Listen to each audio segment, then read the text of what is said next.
함께 보겠습니다. 마태복음 21장 42절. 마태복음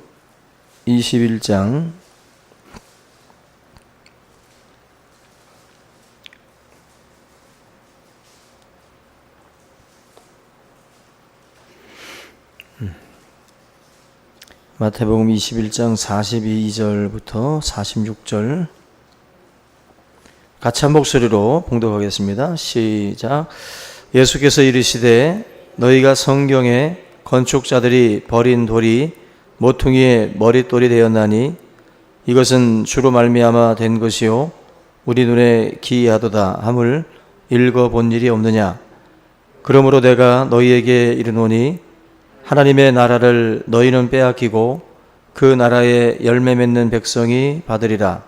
이 돌 위에 떨어지는 자는 깨지겠고 이 돌이 사람 위에 떨어지면 그를 가루로 만들어 흩으리라 하시니 대제사장들과 바리새인들이 예수의 비유를 듣고 자기들을 가리켜 말씀하신 줄 알고 잡고자 하나 무리를 무서워하니 이는 그들이 예수를 선지자로 알미었더라. 아멘.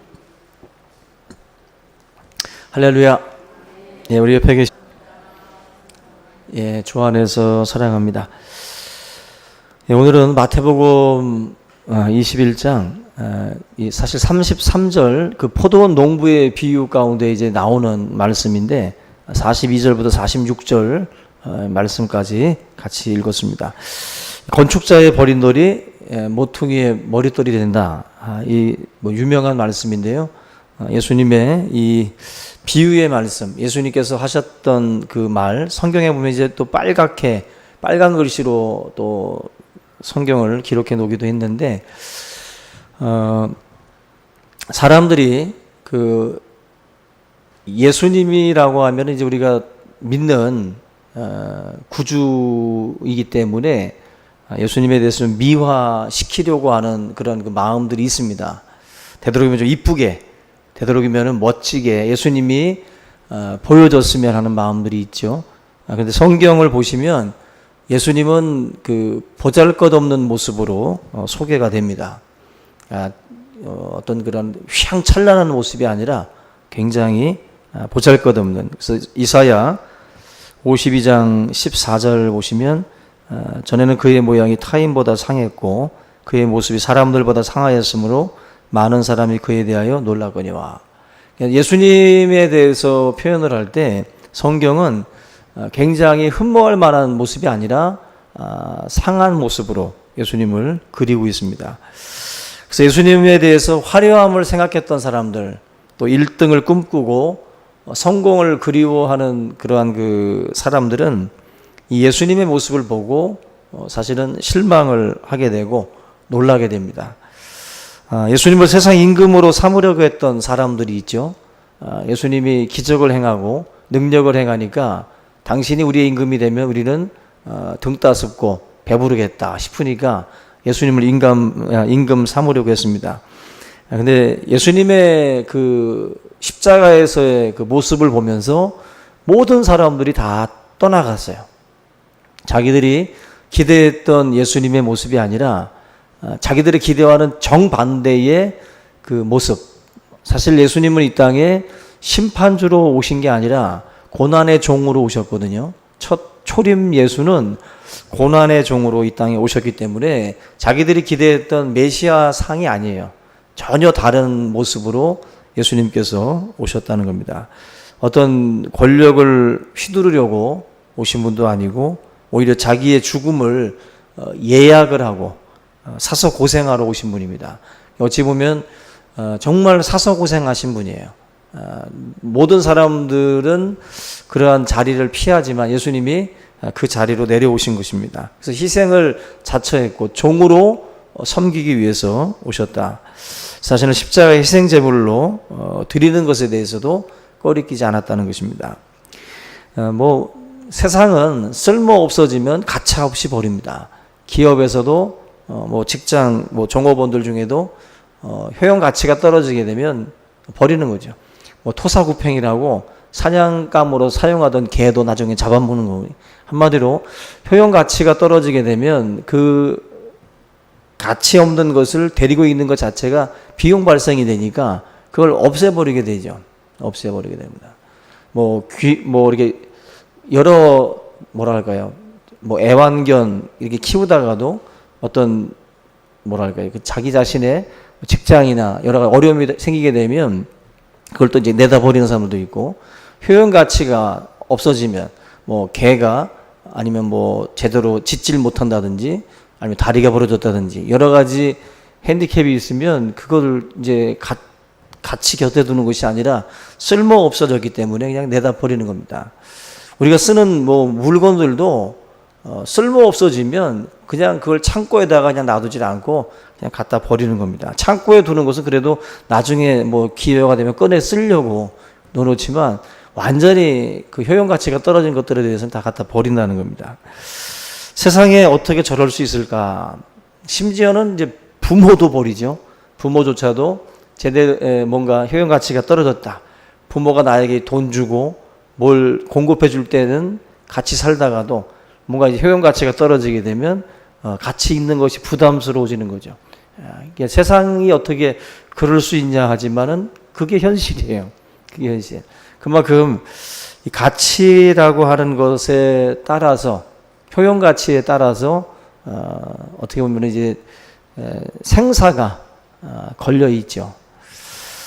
오늘 우리가 살펴보는 이 내용도 이스라엘을 우리가 한번 생각을 해보면 이스라엘이라고 하는 민족도 주변 나라와 비교해 보면 강대국이 아닙니다. 하나님이 이스라엘을 선택을 할 때 이스라엘이 특별히 뭐 잘나서 선택한 건 아니라 그랬거든요. 그렇게 보면 이스라엘도 건축자들의 버린 돌처럼 그 보잘것없는 존재였어요. 그들도 버린 돌입니다. 버린 돌. 그런데 하나님이 그들을 집 짓는데 아주 요긴한 모퉁이 그 머릿돌로 사용을 하신 거예요. 이스라엘 민족도 그렇게 보면. 예수님이 지금 42절에서 하시는 이 말씀은 구약에 나와 있는 말씀의 인용이에요. 구약의 말씀. 다시 한번 42절 보시면 예수께서 이르시되 너희가 성경에라고 나오잖아요. 이 성경이 뭐냐면 시편 118편을 말합니다. 성경에 건축자들이 버린 돌이 모퉁이의 머릿돌이 되었나니 이것은 주로 말미암아 된 것이요 우리 눈에 기이하도다 함을 읽어본 일이 없느냐.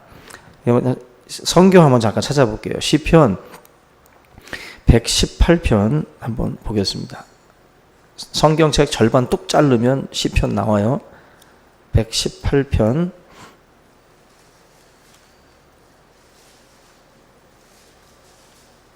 예, 같이 읽습니다. 22절 같이 읽어봅니다. 시작. 건축자가 버린 돌이 집 모퉁이의 머릿돌이 되었나니 이는 여호와께서 행하신 것이요 우리 눈에 기이한 바로다. 예, 지금 이 시편 지금 118편에 말씀하고 있는 요 내용이 뭔지를 우리가 좀 봐야 되는데 이 시를 쓴 사람은 다윗입니다. 다윗은 우리가 잘 아는 것처럼 굉장히 드라마틱한 그 삶을 살았던 인물이에요. 아주 극과 극을 뭐 다 경험했던 사람들로부터 막 극진한 대접을 받기도 하고 아주 그냥 그 죽음이 손바닥 넓이만큼 가깝게 느껴질 정도로다가 왕의 권력에 쫓기면서 그렇게 살았던 인물이기도 합니다. 이게 다윗은 굉장히 굴곡진 인생을 살았던 사람이에요. 근데 이 한 줄의 시로 자기 자신의 삶을 이제 표현을 한 겁니다. 자기 자신의 삶을 어떻게 보면 굉장히 멋있는 표현이에요.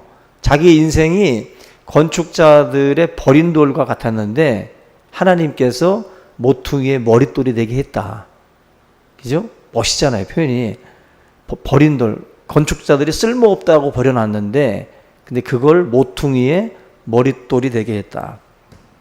사울왕에 의해서 버림받고 또 쫓겨다니고 죽음 일보 직전까지 갔던 게 다윗인데 그 다윗이 자기 인생을 그렇게 표현한 거예요.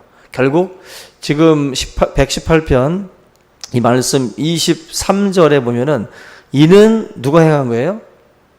여호와께서 행하신 것이요. 여호와께서 행하신 거래요.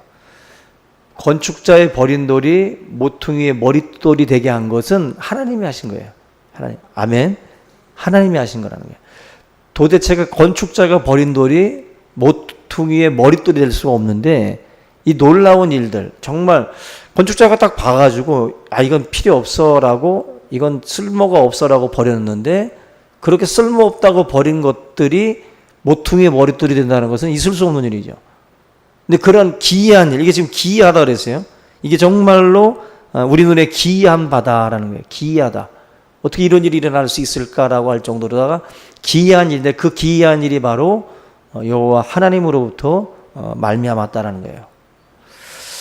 지금 예수님이 지금 이 마태복음에서 이 말씀을 하고 있는 이유가 바로 자기 자신에 대해서 지금 이제 표현하는 겁니다. 지금 다윗은 자기 인생에 대해서 드라마틱하게 이 한 줄의 시로 표현을 했는데 예수님은 그 시를 인용을 해가지고 그게 바로 자기의 인생이 되는 거예요. 예수님의 시편은 다윗이 자기를 생각해서 쓴 시지만 예수님은 그것을 예수님에 대한 표현으로 적용을 시키고 있어요.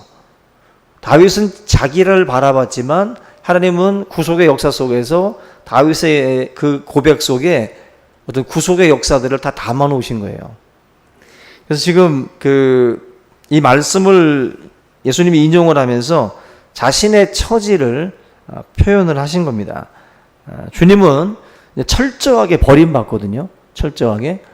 그 수많은 군중들 또 12제자들 그렇게 주님을 따랐던 그 많은 사람들로부터 예수님이 이제 버림을 받게 되는 거예요.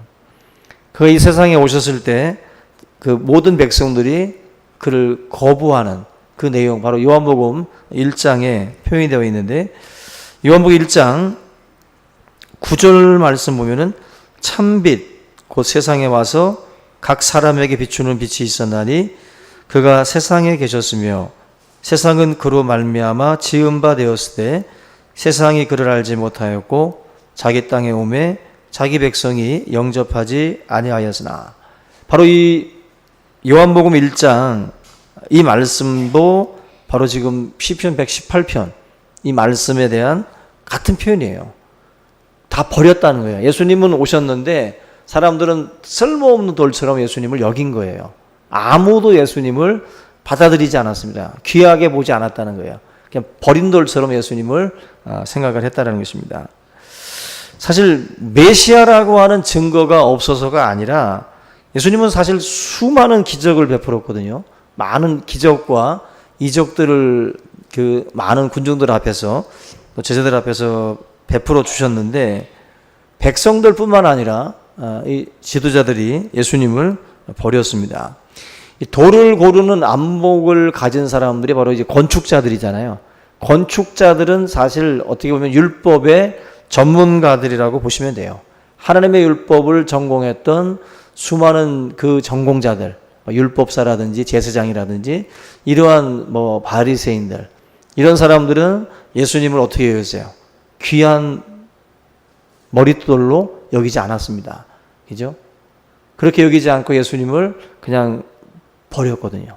십자가에다가 던졌다라는 게 바로 예수님을 버렸다는 그 증거죠. 그래서 당대 최고의 지성이라고 하는 제사장들, 이 종교 권력, 바로 이 율법에 탁월한 연구자들이 오히려 예수님을 제대로 보지 못하고 버렸다는 것입니다. 그래서 지금 이 표현 속에 나와 있는 건축자는 어찌 보면은 당시에 종교 권력자들이라고 보시는 게 낫겠죠. 이 종교 권력자들, 이 사람들이 바로 예수님을 버렸다. 모퉁이의 머릿돌, 이 두 벽이 만나는 지점, 두 벽이 만나는 그 지점에 그 모퉁이 돌을 머릿돌로 쓰게 되는데 거기다가 건축하시는 분들은 자기 이름을 새기기도 하고 그렇게 하는데 그만큼 중요한 역할을 하는 돌, 모퉁이 돌, 머릿돌인데 그만큼 보잘것없는 존재에서 가장 요긴한 중요한 돌로 이 자리매김을 하게 된다라는 말씀입니다.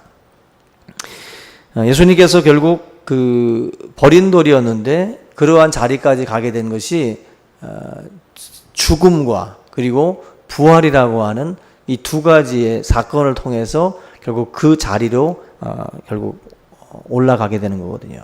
결국 머리가 되신다. 예수 그리스도가 교회의 머리가 되는, 그 밑에까지 낮아졌던 예수 그리스도가 교회의 머리가 되고 가장 중요한 구주와 주님으로 자리를 잡게 되는 그러한 역사들, 그게 바로 십자가의 죽으심과 부활을 통해서 이루어지는 사건들입니다. 베드로가 바로 이 똑같은 말을 사도 베드로도 같이 하고 있어요. 사도행전 4장 11절 그리고 베드로전서 2장 7절에서도 이 예수는 너희 건축자들의 버린 돌로서 진 모퉁이의 머릿돌이 되셨느니라. 똑같은 말을 베드로도 하고 있습니다. 우리가 이런 예들이 있어요. 버렸는데 나중에 귀하게 바뀌어가지고 땅을 치는 일들이 뭐 그런 거 있잖아요. 뭐 주식 투자하는 분들도 그거 다 그냥 팔았는데 갑자기 올라 버린다든지, 땅을 그냥 팔아버렸는데 돈이 궁해서 싼 값에 팔았는데 팔자마자 그냥 값이 폭등을 해가지고 땅을 치고 후회하는 일들이 있죠. 그런 것처럼 예수라고 하는 존재를 그냥 버렸는데, 보잘것없어서 버렸는데 예수님이 완전히 귀한 요긴한 돌로 바뀌는 거죠. 미국의 그 20대 대통령 제임스 가필드라고 하는 분이 있는데, 이 제임스 가필드가 그 가난한 개척농의 그 자녀로 태어났다고 그래요. 근데 이분은 뭐 교사, 변호사, 또 북군의 장교, 그리고 정치인을 거쳐서 대통령이 되신 분이에요. 근데 성장 과정에서 형편이 어렵다 보니까 젊었을 때 막노동을 하면서 그렇게 여러 가지 뭐 공부도 하고 열심히 살았다고 그래요.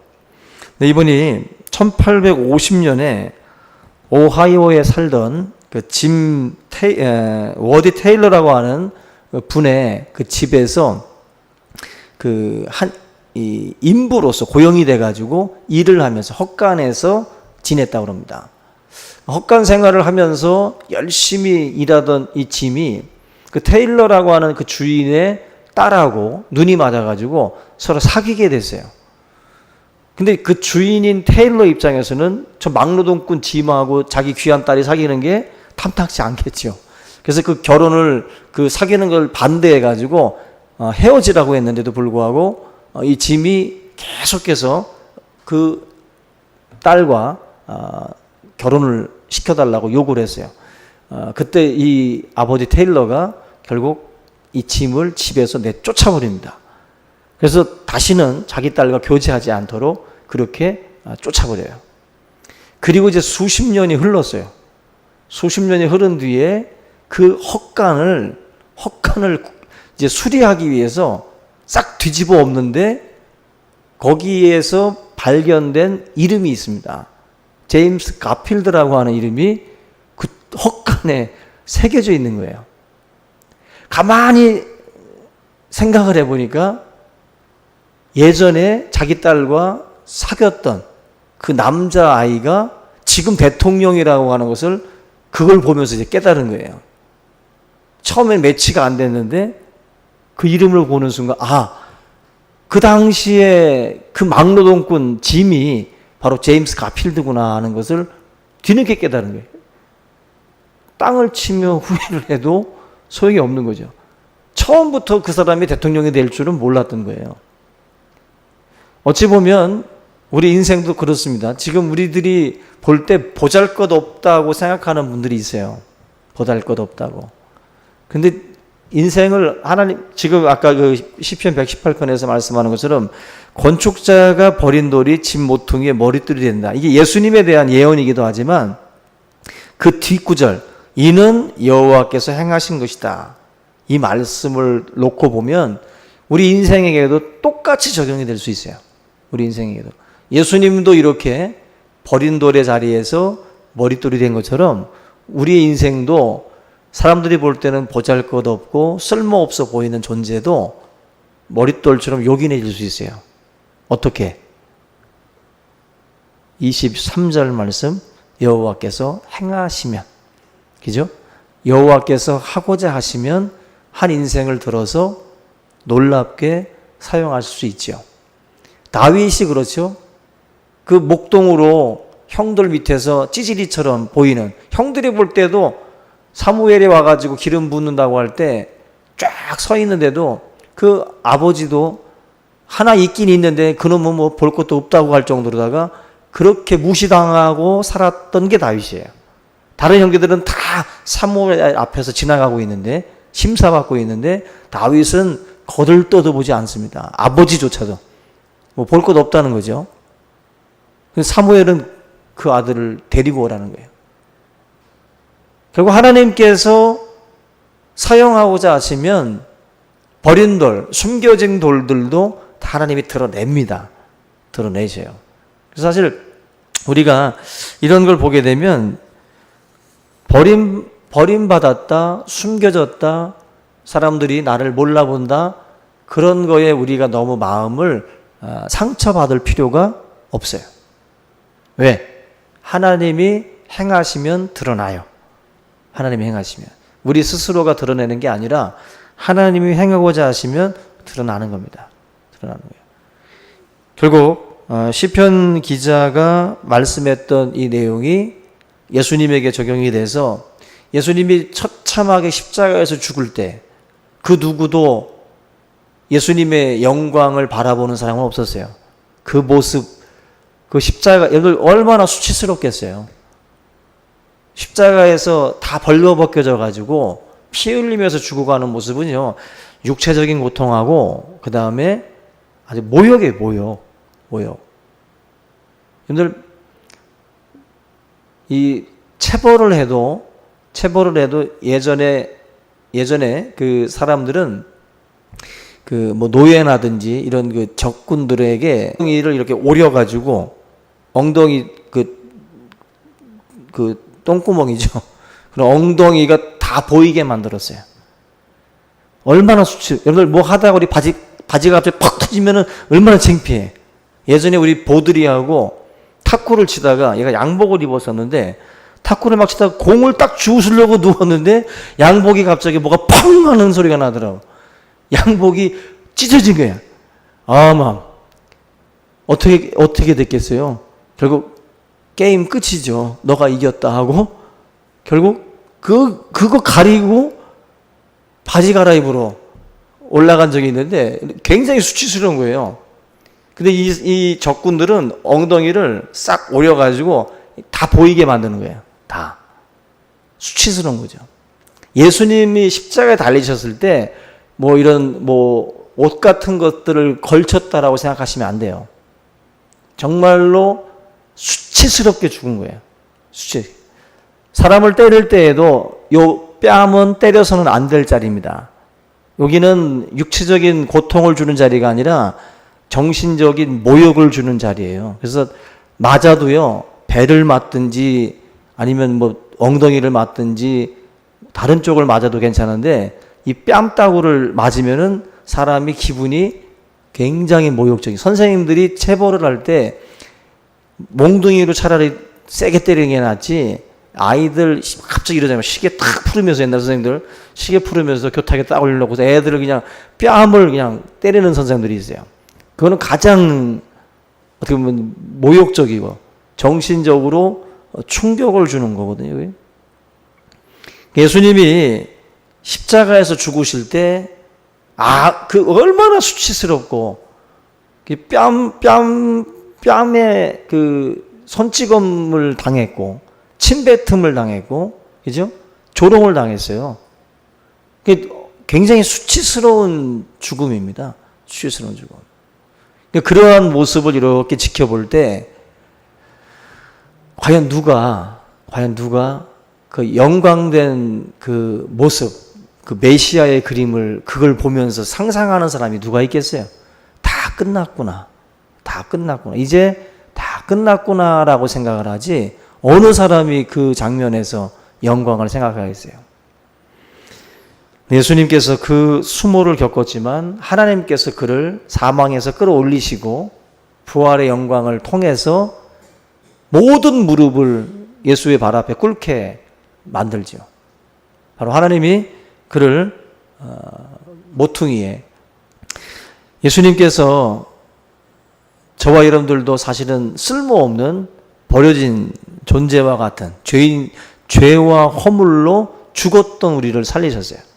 죄와 허물로 죽었던 우리들. 이 말은 쓸모없는 존재들이라는 거예요. 부활하신 예수님이 결국 우리를 통해서 하나님의 영광을 나타내시기를 기뻐하십니다. 우리가 해야 될 일이 뭘까요? 세상 가운데에 이렇게 그 버려진 존재들, 어떻게 보면은 쓸모없는 죄와 허물로 죽어 있는 존재들을 향해서 우리가 복음을 전해야 되는 이유가, 그 인생을 머릿돌로 바꿀 수 있는 것은 하나님이시기 때문에 그래요. 복음이 왜 사람들에게 필요하냐면 죄된 인생들을 그 사망에서 건져낼 수 있고, 또 무너져 있는 가정이나 그런 버려진 그 인생들을 하나님께서 끌어올릴 수 있기 때문에 우리가 이 복음을 외쳐야 되는 거예요. 우리가 우리 스스로를 그렇게 머릿돌처럼 대단한 존재로 볼 것이 아니라, 저나 여러분들은 보잘것없는 버려진 돌들과 같은 인생들이다. 그래서 이러한 그 삶을 어찌 보면은 먼저는 받아들이고 하나님의 능력과 은혜로 말미암아 우리가 이렇게 회복이 되었다라고 하는 것을 인정을 하고, 항상 우리가 겸손하게 주님의 사역들을 감당해야 될 줄로 믿습니다. 그는 흥해야 하겠고 나는 쇠해야 하리라. 스스로 흥하려고 하면 문제가 돼요. 스스로. 우리가 광야에서 외치는 자의 소리처럼 우리는 외치고 사라져야 됩니다. 예수 그리스도를 높이는 자가 될 때 우리를 하나님이 끌어올리셔요. 내가 나를 높이려고 하면 하나님은 우리를 끌어내립니다. 그가 흥하고 나는 쇠해야 된다. 바로 세례 요한이 했던 고백이에요. 자기에게 향했던 영광이 예수님에게로 막 쏠리는 상황이었음에도 불구하고 그는 흥해야 되겠고 나는 쇠해야 된다 하면서 자기 자신을 한없이 감추려고 했던 게 바로 세례 요한입니다. 결국 모퉁이의 머릿돌이신 예수님이 결국 어떻게 보면 드러나는 거죠. 그분을 높일 때 하나님이 우리를 높이신다. 이 믿음을 가지고 저와 여러분들이 항상 스스로가 높아지는 자리가 아니라 하나님께서 끌어올리시는 그런 인생이 되셔야 돼요. 우리가 복받아야 된다는 이유가 하나님께서 우리를 어떻게 보면 사용하고 하나님께서 우리를 붙잡으시면 우리 인생에 이렇게 놀라운 변화가 가능하거든요. 내 스스로가 되는 것이 아니라 하나님이 하시는 일들입니다. 오늘 이 말씀처럼 정말 저와 여러분들을 그렇게 끌어올리셨던 그 하나님의 은혜를 우리가 기억을 하고 우리 주위에 있는 많은 인생들도 그리스도의 그 정하신 바, 그리스도의 그 행하심을 통해서 그렇게 놀라운 변화가 가능하다라는 믿음을 가지고 항상 이 복음 전하는 이 일에 저희들이 열심을 가지고 감당해 나갈 수 있기를 주님의 이름으로 축원합니다. 우리 이 시간 이 말씀을 함께 우리 붙들고 함께 통성으로 기도하겠습니다. 살아계신 하나님 아버지 감사합니다.